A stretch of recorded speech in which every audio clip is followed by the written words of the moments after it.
Robert Valencia, analista político colombo estadounidense. Muy buenas tardes, Robert. Bienvenido otra vez a NTN 24.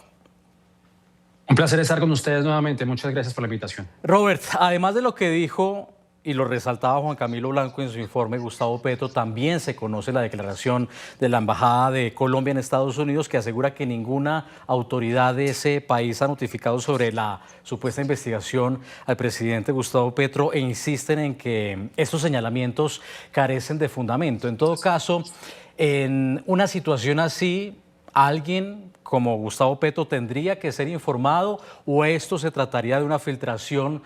¿Cómo debemos tomar esta filtración? Bueno, yo no sé, yo no me atrevería a decir que es una filtración. Obviamente yo es decir, yo no trabajo para el New York Times como para hacer semejante aseveración. Es muy posible.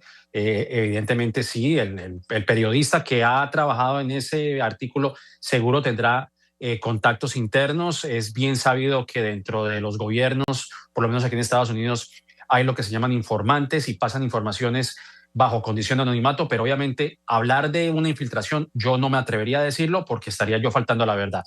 Creo que lo que dice el informe simplemente es una investigación preliminar y esperaremos si esto prospera, si esto se traduce en algún tipo de digamos, de una imputación más formal.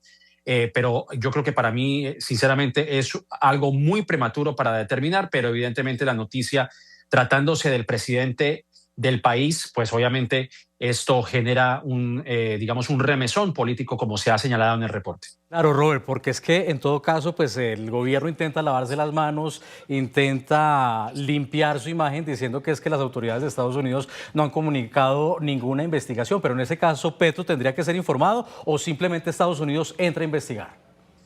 Es que, a ver, me llama mucho la atención la naturaleza de este tipo de investigaciones y lo que señala también el artículo, creo que es muy claro, es con qué fin se está realizando esto.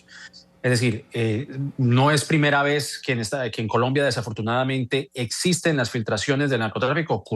Han ocurrido en campañas tanto de presidentes de derecha como presidentes de izquierda. Yo creo que también, llegado el caso que ese fuese así, pues eso habla más del proceso o de la manera en la que se hace política en Colombia, en donde el dinero prima. Bueno, y eso ocurre también en muchos países, incluyendo en Estados Unidos, obviamente guardando las comparaciones, pero es evidente que los grandes, digamos, las grandes campañas requieren de grandes fondos. Obviamente estos, en este caso, pues de dudosa procedencia en el caso de Colombia, y eso yo creo que habla más del sistema que de otra cosa. Obviamente sin exculpar a las personas que se encargan de este tipo de campañas, pero es un hecho que en Colombia, pues esto ha sido, digamos, un hecho histórico. Yo creo que valdría la pena evaluar ese tipo de procesos a la hora de llevar digamos, este desarrollo democrático, como lo hemos escuchado, que se va a realizar en mayo en Colombia. Claro, pero en todo caso esas investigaciones también se adelantan en Colombia. También hay dudas sobre la financiación de su campaña. De hecho, Nicolás Petro, el hijo, está respondiendo ante la justicia precisamente por estas dudas que también tienen pensando a Estados Unidos e involucrándose en esta campaña presidencial, precisamente para evitar nuevos riesgos, como lo vimos en el 2022, de esas denuncias. Estados Unidos, ¿qué tanto podría incidir? Y te lo pregunto ya teniendo como antecedente, por ejemplo, la campaña electoral, bueno, por una parte de Argentina, por otra parte la más reciente, la de Honduras. Y muy buena reseña que haces ahí con el tema de Honduras, porque hay algo de lo que parece el presidente Donald Trump, o por lo menos su administración, algo que adolece, y es la coherencia. Porque si bien obviamente, digamos, vamos a suponer, en este caso en particular, se esté abriendo una investigación de la campaña de Gustavo Petro, y estoy hablando en un supuesto, nada más y nada menos. Si de verdad hubo algún tipo de vínculo de narcotráfico, y además que Donald Trump, haciendo una salvedad, es ligero en sus palabras, porque en estas acusaciones que se lanzaron el uno al otro, pues el presidente Trump acusaba a Gustavo Petro de narcotraficante, algo que es algo completamente descabellado. Pero bueno, eso por un lado. Pero en el caso de Honduras, si el presidente Donald Trump realmente está comprometido con acabar o menoscabar el impacto del narcotráfico en la región, ¿por qué le otorgó el indulto a José Orlando Hernández, que fue expresidente de Honduras, y lo dejó libre? cuando ya era consabido que él literalmente hacía parte de una operación de narcotráfico de Honduras hacia Estados Unidos, comprobado incluso por la misma administración de Donald Trump en la primera administración de Donald Trump. Entonces, eso es algo que no se explica y hago una anotación adicional.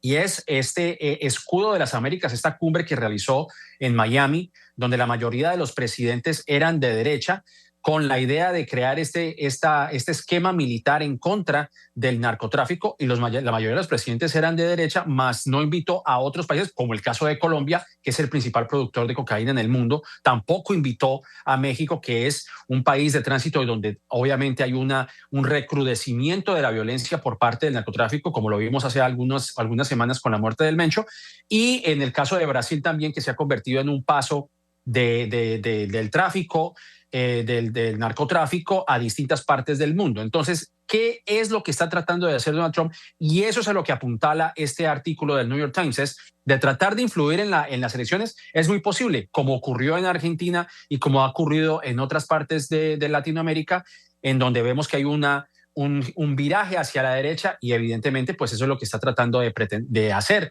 la administración, además de declaraciones anteriores de Marco Rubio que apuntalan también a tratar de inclinar la balanza a favor de candidatos que son afines a la corriente del presidente Donald Trump. Bueno, es que junto con Claudia Sheinbaum, Gustavo Petro fue uno de los grandes ausentes de ese llamado escudo de las Américas. Sin embargo, pues Donald Trump también hay que recordar, hace algunos meses, recién en enero, cuando cayó Nicolás Maduro, había sugerido que el presidente Petro era un narcotraficante, recordemos.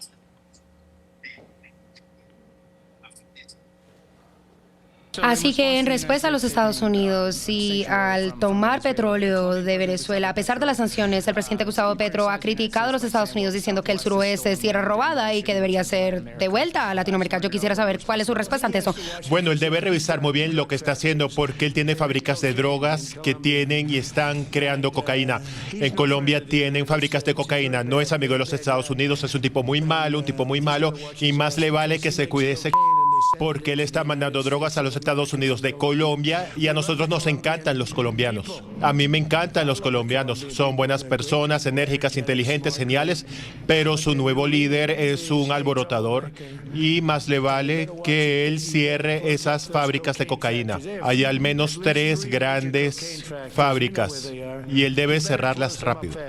Bueno, con eso que tiene en mente Donald Trump, ¿hasta dónde podría llegar una investigación penal de Estados Unidos contra Gustavo Petro, que entregará el poder en agosto? Y una investigación penal, por supuesto, se toma su tiempo. ¿Cuál podría ser el estado como expresidente de Gustavo Petro, la situación jurídica de él siendo exmandatario?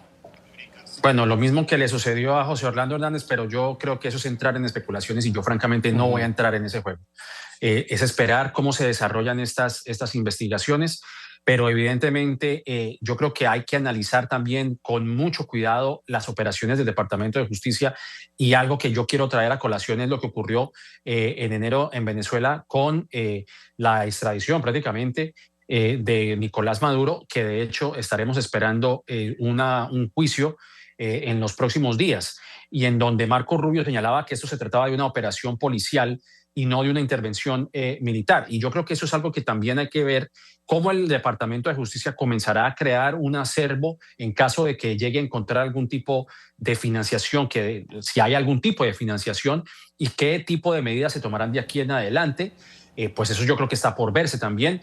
Pero también hay que señalar que el Departamento de Justicia ha tenido problema en vincular a Nicolás Maduro con el famoso cartel de los soles, a pesar de que como organización, según lo que han señalado algunos expertos en seguridad, no es una organización existente, y no se ha señalado que en realidad Nicolás Maduro esté enviando, digamos, o que haya sido el jefe o el cabecilla de operaciones de narcotráfico de Venezuela hacia Estados Unidos. O sea que creo que también hay que analizar un poco en el contexto, que eso también lo señala el artículo del New York Times, la manera en la que esta administración ha instrumentalizado el Departamento de Justicia como vendetta en contra de las personas que Donald Trump, de las cuales pues Donald Trump pues no son, digamos, afines a él, o de quien tiene cierta digamos, quiere tomar, digamos, algún tipo de venganza. Y esto lo hemos visto con investigaciones infundadas en contra de Barack Obama y de otras personas, incluso de Jerome Powell, que es el presidente de la Reserva Federal. O sea que También hay que tener un poco de cuidado en la forma en la que el Departamento de Justicia ha venido operando